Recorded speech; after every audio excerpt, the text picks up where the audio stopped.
Welcome to the My Channel English Nest. Imagine standing in the middle of the Egyptian desert just before sunrise.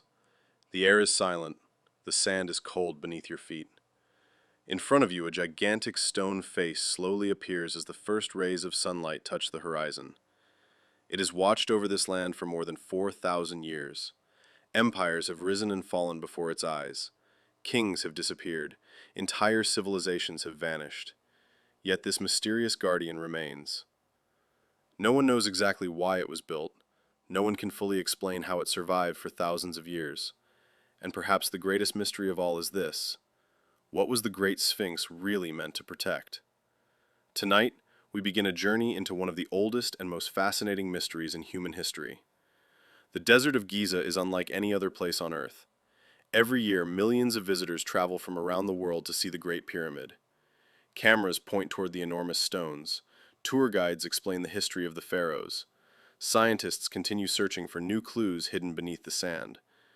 Yet while many eyes focus on the pyramid, another ancient monument quietly waits only a short distance away. It does not rise high into the sky like the pyramid. It does not contain millions of stone blocks. It does not have hidden chambers that people can enter.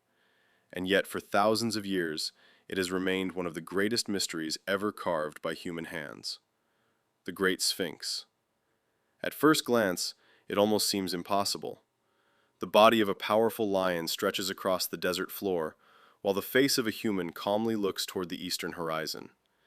It is neither completely human nor completely animal. It is something in between, combining strength and intelligence in a single monumental sculpture. Even today, standing beside it makes people feel incredibly small. The Sphinx is about 73 meters long and around 20 meters high. It was carved directly from a single limestone ridge rather than being built block by block like the Great Pyramid. Imagine removing thousands of tons of solid rock until a giant guardian slowly appeared from the stone itself. That alone is an astonishing achievement. But the questions begin almost immediately. Who designed it? Who ordered its construction? Why was it built with the body of a lion? Why does it face the rising sun every single morning? And why has it guarded the Giza Plateau for more than 4,000 years? Many historians believe the Sphinx was created during the reign of Pharaoh Khafra, around 2500 BC. Khafra was the son of Khufu, the king associated with the Great Pyramid. His own pyramid stands close to the Sphinx, leading many researchers to conclude that both monuments were part of the same royal complex. This explanation is supported by archaeological evidence discovered around the site. Yet not everyone agrees. Over the years, researchers have noticed details that continue to inspire debate. Some believe the weathering patterns on parts of the Sphinx may tell a more complicated story, while others argue that the monument fits perfectly within the history of Egypt's Old Kingdom. Different experts examine the same stone, but sometimes reach different conclusions. That is what makes history so fascinating. It is not only about finding answers, it is also about asking better questions. The face of the Sphinx has become one of the most recognizable images in the world. Millions of photographs have captured it. Thousands of books have described it. Countless documentaries have tried to explain it. But there is one detail almost every visitor notices immediately. Its nose is missing. What happened? Was it destroyed during a war? Did nature slowly wear it away? Or was it deliberately damaged by people many centuries ago? Stories have circulated for generations. Some are dramatic, some are completely false. One popular legend claimed that Napoleon's soldiers destroyed the nose with cannon fire. It is an exciting story, but historians have found drawings created before Napoleon arrived in Egypt that already show the Sphinx without its nose.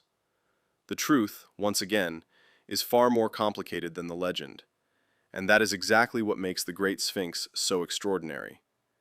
The deeper we investigate, the more history separates itself from myth. Every answer uncovers another mystery. Every discovery raises another question. Every generation believes it is closer to solving the puzzle, yet the ancient guardian continues to keep its silence. For more than 40 centuries, the Great Sphinx has watched the sun rise over the Egyptian desert. It has seen kingdoms become legends. It has watched conquerors come and go. It has survived wind, sand, earthquakes, and time itself. And perhaps its greatest secret has never been written down at all. Researchers explore the pyramid, the more fascinating the story becomes. Certain features inside the monument continue surprising experts even today. Advanced scanning technologies have revealed enormous empty spaces hidden within the structure, spaces that nobody has entered in modern history. Imagine discovering a giant hidden chamber inside one of the world's most famous buildings after thousands of years. What could still be waiting behind those ancient stones? Treasure? Sacred objects? Lost writings? Or perhaps something nobody expects? The Great Pyramid has inspired countless theories over the centuries. Some are supported by evidence, others belong only to imagination. Throughout this journey, we will separate historical facts from fascinating mysteries. We will follow the discoveries made by archaeologists while also exploring the questions that still have no clear answers. Because sometimes, history becomes even more exciting when we honestly admit what we still do not know. The desert has protected this monument for more than 45 centuries. Kings have come and gone, empires have risen and fallen, languages have disappeared, religions have changed. The world itself has transformed beyond recognition, yet the Great Pyramid remains, standing, waiting, keeping its silence, and perhaps keeping its greatest secret hidden just beneath the stone. For thousands of years, people have looked at the Great Pyramid of Giza and asked the same question: who built this incredible monument? At first, the answer seems simple. Most historians believe it was built for Pharaoh Khufu, one of the rulers of ancient Egypt's fourth dynasty. But the deeper we explore history, the more mysterious the story becomes. Long before the first stone was placed, Egypt was already becoming one of the world's greatest civilizations. The Nile River flowed through the desert like a lifeline, bringing water, fertile soil, and hope to millions of people. Every year, the river flooded the land, leaving behind rich black earth where farmers could grow food.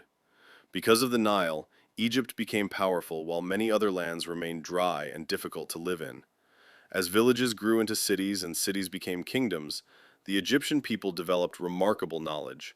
They mastered mathematics, engineering, astronomy, medicine, and architecture.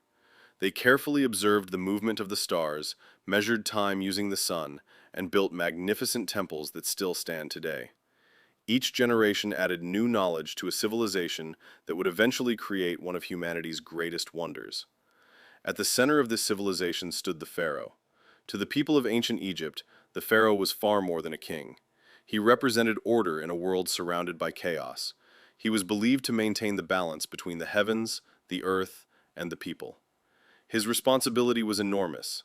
If the Nile failed to flood, many believed the gods were displeased. If enemies attacked the kingdom, the pharaoh was expected to protect the land.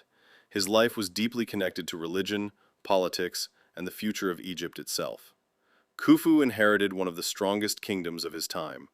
Although many details about his personality have been lost, historians believe he ruled Egypt around 4,500 years ago during a period of remarkable stability and prosperity. Under his rule, thousands of skilled workers, craftsmen, engineers, surveyors, and stonecutters were organized into one of the largest construction projects in human history. Many people still imagine that slaves built the Great Pyramid.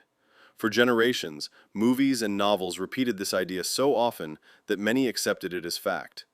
The image of exhausted slaves dragging enormous stones across the burning desert became one of history's most famous myths.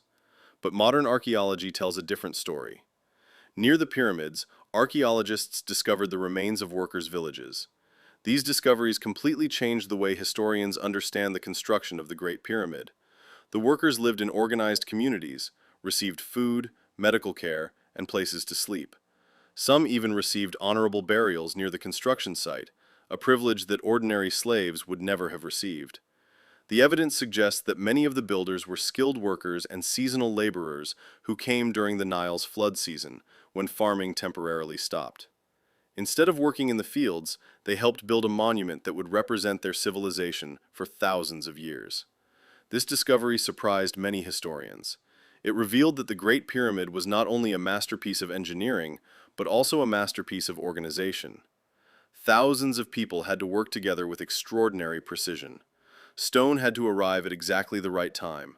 Food had to be delivered every day. Tools required constant repair. Every worker had a specific responsibility, and every mistake could delay the